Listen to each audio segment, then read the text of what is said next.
Hello students, welcome to my channel. This is Roshan सरमैक्स। My dear students, आपसे मैंने वादा किया था कि मैं रिवीजन अपलोड करूंगा, तो my dear students revision upload कर रहा हूं।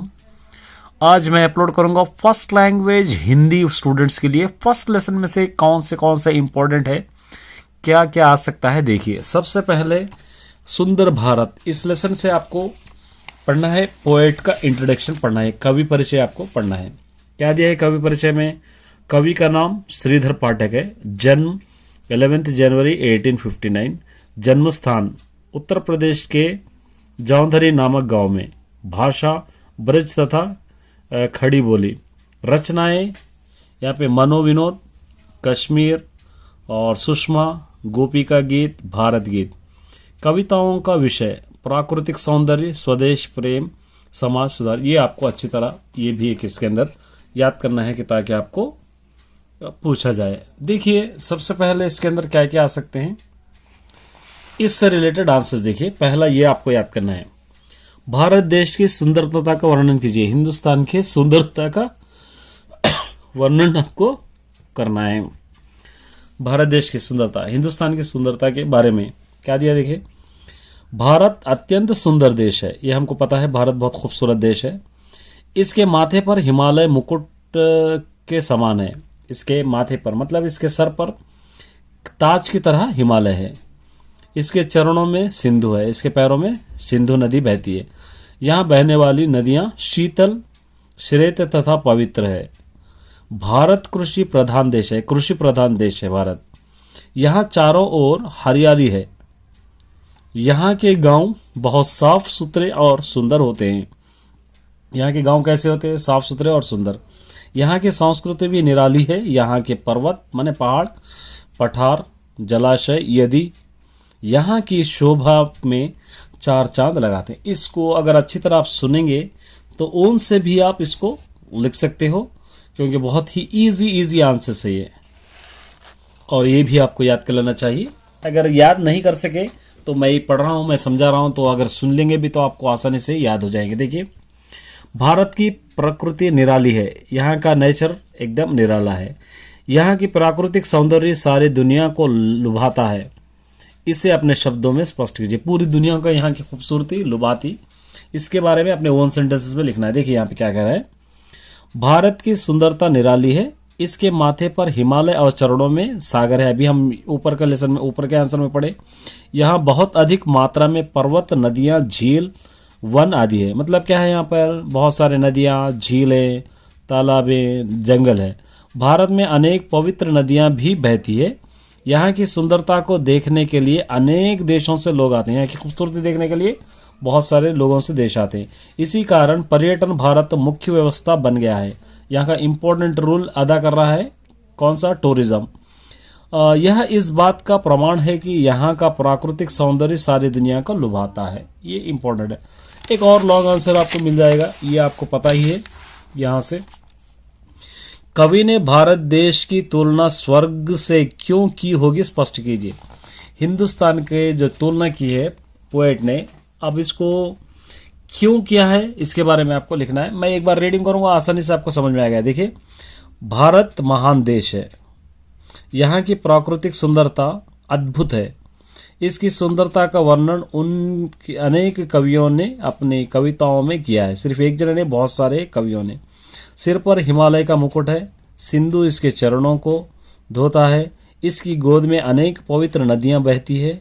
अतः भारत का प्राकृतिक वैभव सबके मन को मोहता है। माने हर किसी को यहाँ पर खुशी मिलती है।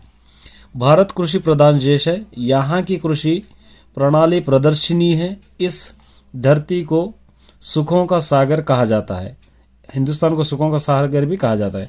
यहाँ की सुंदरता को देखकर ऐसा लगता है कि स्वर्ग ही धरती पर उतरा है।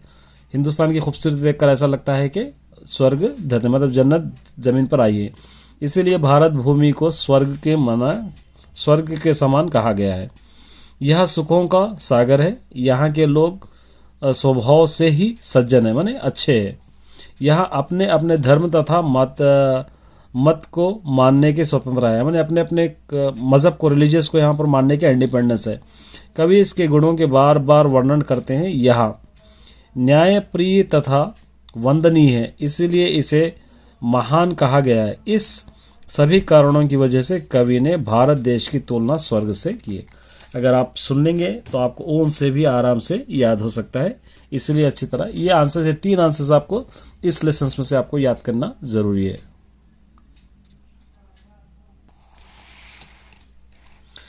लेसन से जुड़े हुआ कुछ ग्रामर है, ये याद पढ़ लेना है। देखिए क्या करना है, ये पर्यायवाची शब्द है उर और नभ का। इसका उर और नभ का पर्यायवाची, उर का मतलब है दिल, हृदय, यही। नभ का मतलब है गगन, आसमान, आसमान, अंबर, ये कहते हैं। उसके बाद यहाँ पर क्या है, रुचि, चंचल, सुंदर, इसके अपोजिट वर्ड्स लिखना है। रुचि, अरुचि। वाक्य, मुझे मृत्यु में अरुचि है, मतलब इसका सेंटेंस बनाना है ये।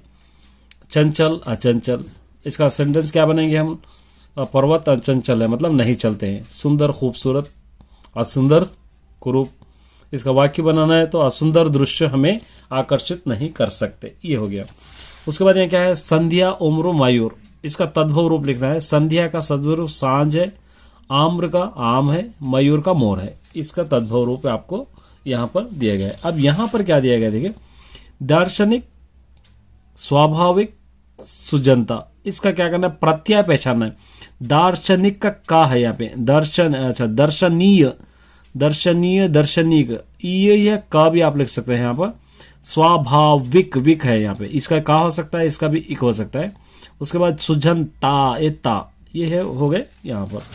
अब यहाँ पर देखिए हिमालय, महोत्सव, स्वागत, इसको विच्छेद का, संधि विच्छेद कहकर आपको पहचानना है।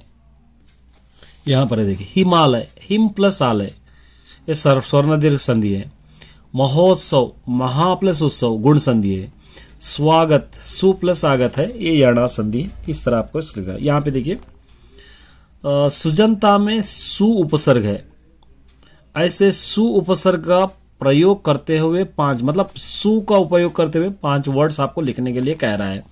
सुजन, सुफल, सुगम, सुयश, सुंदर, इस तरह हम यहाँ पर आपको लिख सकते हैं। ठीक है, ये थोड़ा सा ग्रामर था, और कुछ ग्रामर भी इसी तरह यहाँ पर दिया गया। देखिए कुछ वन सेंटेंसेस यहाँ पर दिए गए।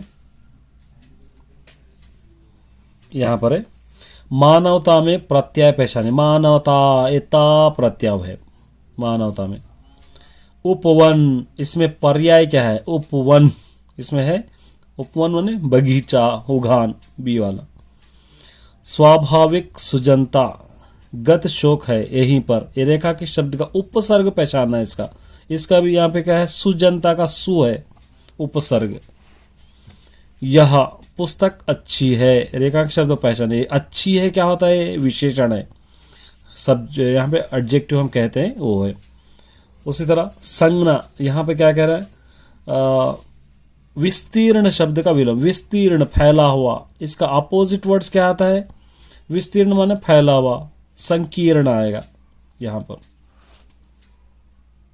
प्रौढ़ के सांद्रा, घन की शोभा निपट रही है। प्रौढ़ का अर्थ होता है, प्रौढ़ माने प्रकृति, नेचर, यहाँ पर हम लिखेंगे सी। उसी तरह पुनरुक्त शब्द का उदाहरण, पुनरुक्त शब्द कहते हैं चलते चलते को हम कहते हैं। तो इस तरह ये ग्रामर भी है, और उम्मीद करता हूँ कि आपको अच्छा लगा होगा। बस इतना याद कर लीजिए ताकि आपका एग्जाम अच्छा गया। ऑल द बेस्ट सभी स्टूडेंट्स।